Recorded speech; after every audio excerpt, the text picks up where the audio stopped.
नमस्ते, आदाब, सत श्री अकाल। तो कैसे हो फ्रेंड्स? बहुत सारे सब्सक्राइबर्स ने लास्ट टाइम मेरे से रिज्यूमे मांगा था, तो मैंने सोचा कि यार जॉब के साथ साथ देखा जाए तो रिज्यूमे भी जरूरी है, राइट? और रिज्यूमे होना भी चाहिए। अगर रिज्यूमे अच्छा नहीं होगा तो जॉब कैसे मिलेगी? तो बहुत सारे क्वेश्चंस मेरे दिमाग में भी आए, जो इवन मुझे सब्सक्राइबर्स ने भी पूछे। फिर मैंने सोचा यार एक एक करके मैं सबको भेज रहा हूँ रिज्यूमे अपना, तो इससे अच्छा क्या कर सकता हूँ? तो मैंने सोचा वीडियो बनाता हूँ ताकि सबकी हेल्प हो जाए। और अगर आप मेरे चैनल पे अभी नए आए हो तो प्लीज ये वीडियो पूरी देखना, और अगर अच्छी लगे तो चैनल सब्सक्राइब करना। अगर नहीं अच्छी लगे तो कोई और वीडियो देख लेना, अगर अच्छी लग जाए तो फिर चैनल सब्सक्राइब कर देना, ठीक है? और ये रहा मेरा इंस्टाग्राम हैंडल पे, मैं स्पेशली जॉब्स के रिलेटेड डालता रहता हूँ कुछ ना कुछ, ओके? जो समटाइम्स मेरे से नहीं डाला जाता है यूट्यूब पे। तो आप प्लीज मुझे इंस्टा पे जरूर फॉलो करो, रिक्वेस्ट है आपसे। अपने टॉपिक पे वापस आते हैं कि रिज्यूमे बनाना डिफिकल्ट है। क्या डिफिकल्ट है? लिखना है। वो तो तुम वैसे भी लिखने में माहिर हो। 5 मार्क्स का क्वेश्चन आता था और फिर पूरा चैप्टर लिख देते थे उसमें उठा के। इसमें भी वही करना है, बट समझदारी से, ठीक है? तो आज का वीडियो स्टार्ट करते हैं कुछ ऐसे। अपना जो तुम लिखने वाले हो इन्फॉर्मेशन, वो पूरा जेन्युइन लिखना, ये सबसे बड़ी बात। किसी का रिज्यूमे उठा रहे हो तो चांसेस हो सकते हैं, कॉलेज की भी बात कर रहा हूं, इवन कॉलेज में तुम किसी और का रिज्यूमे लेते हो, उसने किसी और पे प्रोजेक्ट पे काम किया है, तुमने किसी और प्रोजेक्ट पे काम किया है, तो वहां पे आ गया कॉन्ट्रास्ट। और ये फटेगा कब? जब तुम इंटरव्यू देने बैठोगे और तुमको पता ही नहीं चलेगा। तुम बोल दोगे हाँ सर मैंने ये किया, जावा तुमने क्या पाइथन लिखा है?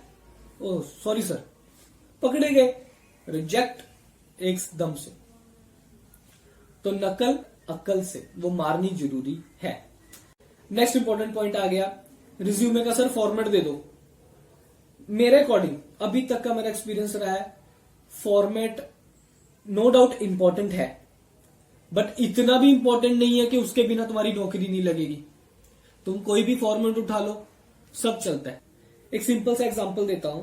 आप वीडियोस देख रहे हो, वीडियोस में थंबनेल आया, आपको कैची लगा, आपने क्लिक किया, वीडियो देखी क्या बुलशिट बकवास, कुछ भी पेल रहा है, आपने वीडियो चेंज।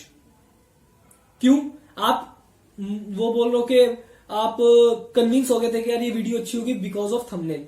उसी तरह अगर आपने अपने रिज्यूमे फैंसी सा डिजाइनिंग करके पूरा चमक धमक लगा के भेज दिया, सामने वाला बंदा यार इंटरेस्टिंग है, देखें, 2 लाइनें पढ़ेगा ना, उधर ही बोलेगा बकवास लिखा है इसने।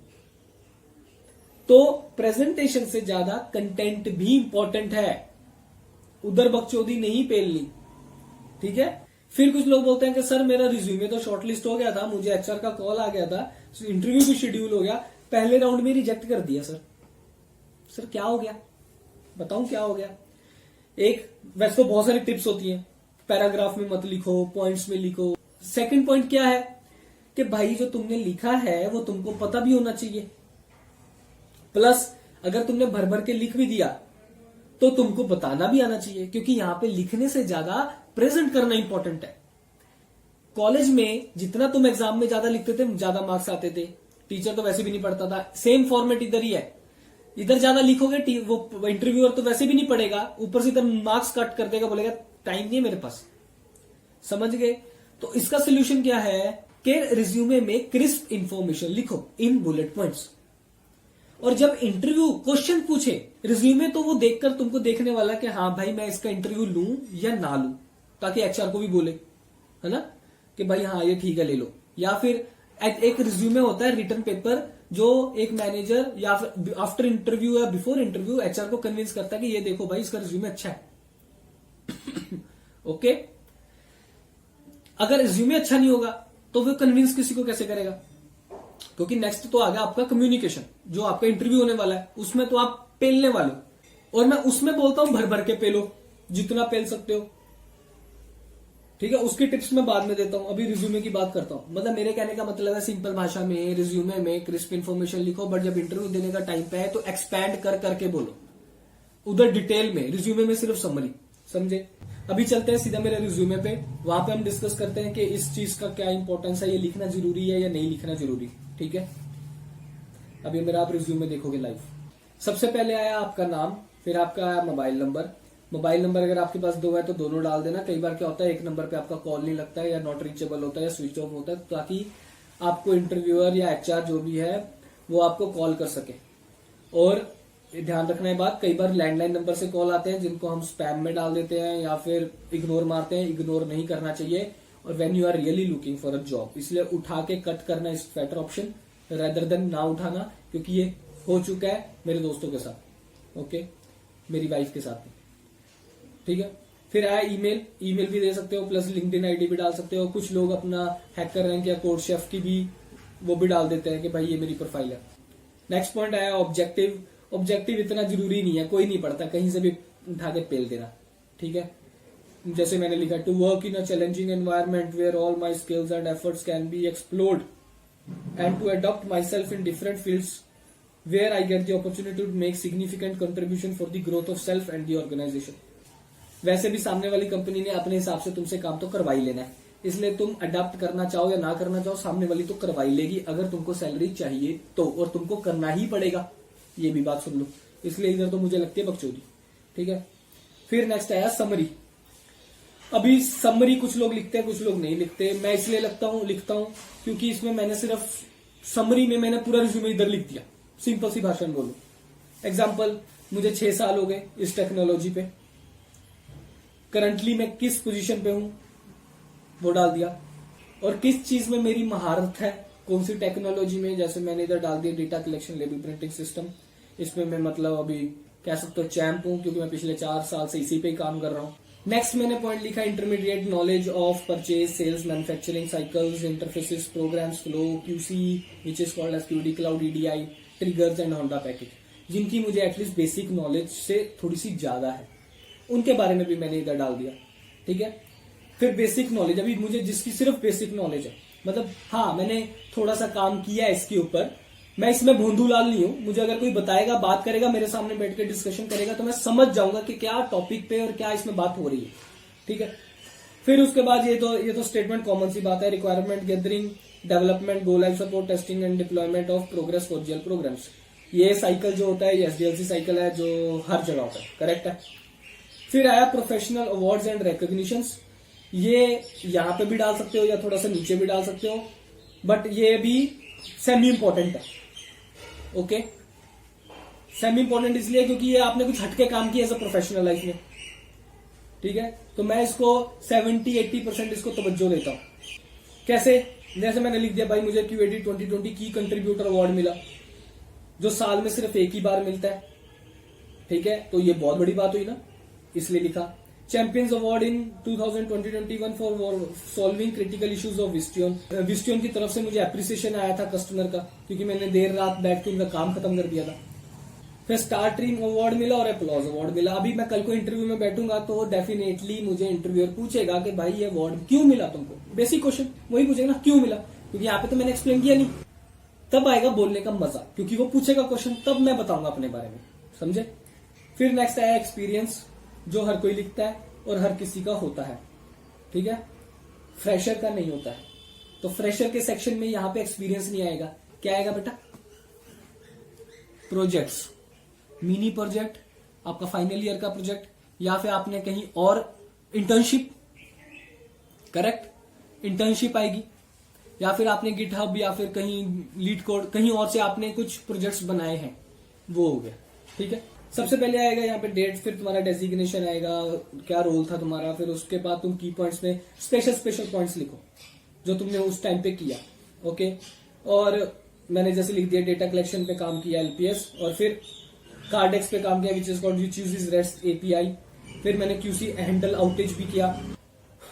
तो एक्सपीरियंस के केस में जैसे मेरा अभी 6 साल से ज्यादा एक्सपीरियंस हो गया, करेक्ट, तो मैंने सिर्फ इधर अभी लेफ्ट हैंड साइड पे डेट डाला और डेजिग्नेशन डाला, और उसके अंदर मैंने क्या क्या काम किया वो मैंने बता दिया। अभी वो मैं एक एक नहीं बताने वाला, बट मैं सिंपल सी भाषा में बोल रहा हूँ, की पॉइंट्स में डाल दिया जो जो मैंने काम किया है। लोग ट्रेनिंग्स भी डालते हैं, बट मैं बोलना चाहता हूँ कि ट्रेनिंग से ज्यादा अगर आपके पास अचीवमेंट्स है तो वो डालो, क्योंकि ट्रेनिंग तो कोई भी करता है, सिंपल सी बात।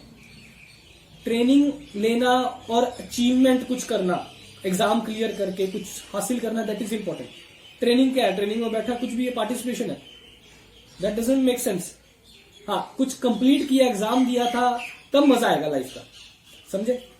फिर आया उसके बाद टेक्निकल स्किल्स, और हाँ सबसे पहले ऊपर लेटेस्ट डालते हैं, फिर उसके बाद धीरे धीरे कम करके करते करते अपने तुम फर्स्ट ईयर पे आ जाओ, जब आपने जर्नी स्टार्ट की थी। और इसमें आप देखोगे तो मैंने इस समय इंटर्नशिप का नहीं डाला है, हटा दिया, क्योंकि जैसे ही एक बार आप कंपनी में घुस गए तो अभी फिर उधर इंटर्नशिप की कोई जरूरत नहीं है। हाँ, अनटिल अनलेस आपका रिज्यूमे 2 पेज का नहीं बन रहा, 2 page is the maximum limit. ये एक्चुअली मुझे फर्स्ट में बोलना चाहिए था, बट अभी बोल रहा हूं, जब आप फ्रेशर होते हो, जब आप अप्लाई कर रहे होते हो, तब 1 पेज का रिज्यूमे भी बहुत होता है, जिसके अंदर आपने अपने प्रोजेक्ट्स और इंटर्नशिप डाली, एक्स्ट्रा करिकुलर डाला अगर है तो, और लास्ट में खत्म, स्किल्स डाल दी। ठीक है, जैसे जैसे आपका एक्सपीरियंस बढ़ता जाता है, आपका रिज्यूमे भी थोड़ा थोड़ा बढ़ता जाता है।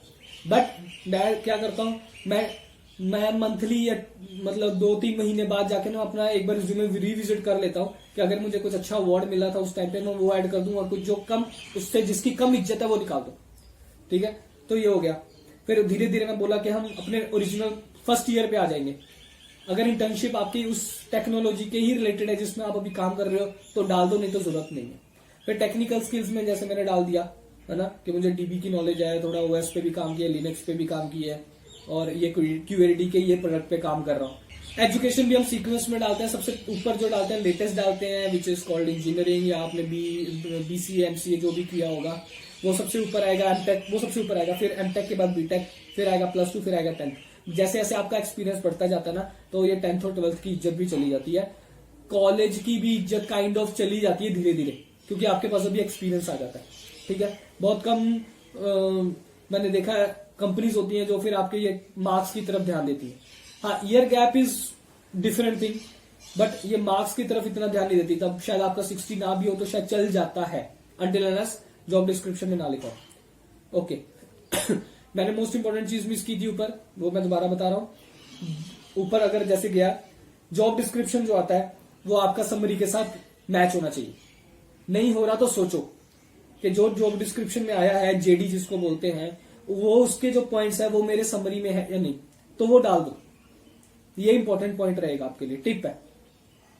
ओके, फिर उसके बाद नीचे आए हम, अपने टेक्निकल स्किल्स हो गया, एजुकेशन हो गया, फिर मैंने यहाँ पे एक्स्ट्रा करिकुलर डाला है, क्योंकि अगर आप अभी भी देखोगे मेरा 2 पेज का रिज्यूमे नहीं बन रहा है, विच इज गुड।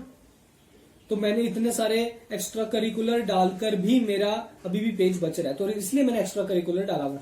अगर आपके पास इससे ज्यादा प्रोफेशनल अचीवमेंट्स है, सर्टिफिकेशंस है, वो डाल दो, ये धीरे धीरे कम कर दो। एक्स्ट्रा करिकुलर की इतनी जरूरत नहीं पड़ती, ये पड़ती है जरूरत जब आप फ्रेशर होते हो, बट एज एक्सपीरियंस को इतनी नहीं पड़ती।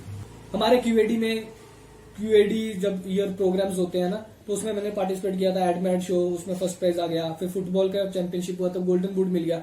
उससे मेरी सैलरी में कुछ फर्क पड़ा? कुछ नहीं पड़ा।